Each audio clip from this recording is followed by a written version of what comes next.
नंगौ दिनैहाय जुमदार दख'रा दुलाराय बर' फरायसा आफादनि जे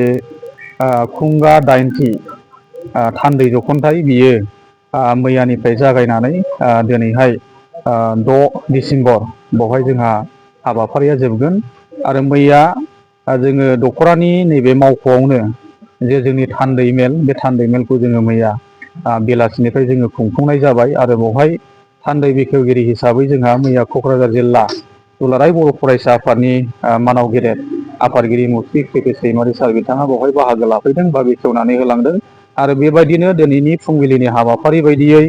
जोंहा एबसुनि जे गोथार फिरफिला बेखौ उरायहोनाय आरो लोगोसे जोंहा मुंख्लंफोरनो बिबार बावनाय आरो लोगोसे बड'फानि सावगारियाव बिबार बावनाय बे हाबाफारिया जोंहा दिनै जोबनानै थांबाय आरो फुंनि 10:30 रिंगा बावहाय जोंहा मोनसे सावरायमेल लादों।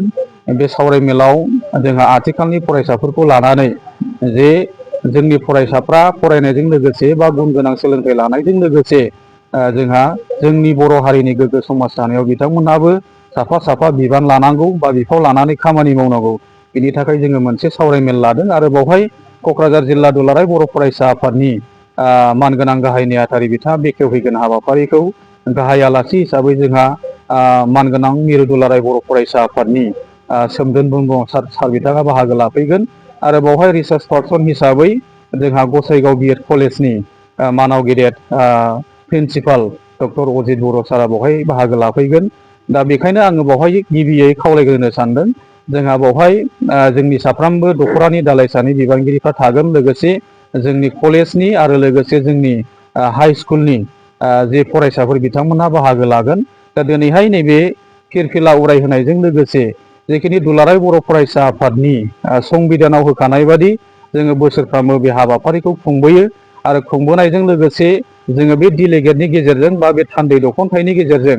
जोङो जोंनि फैबाय थानाय समाव दख'राया मा मावलांगोन आरो मिरु आरो जिल्लाया मा मावनो बिथोन होदों बेफोरखौ जोङो डेलिगेटनि गेजेरजों सावरायनाय जायो आरो लोगोसे जोङो दख'रा हिसाबै मा बिथांखि लानानै जोंनि ओनसोल आरो दख'रानि सिङाव थानाय जोंनि समाज बा जोंनि समाज बेबस्था नङाबा जोंनि बे गामि ओनसोलाव थानाय इयुन जोलैनि गथ'फोरखौ जोंनि बर' हारिनि समाजखौ जोङो बोरै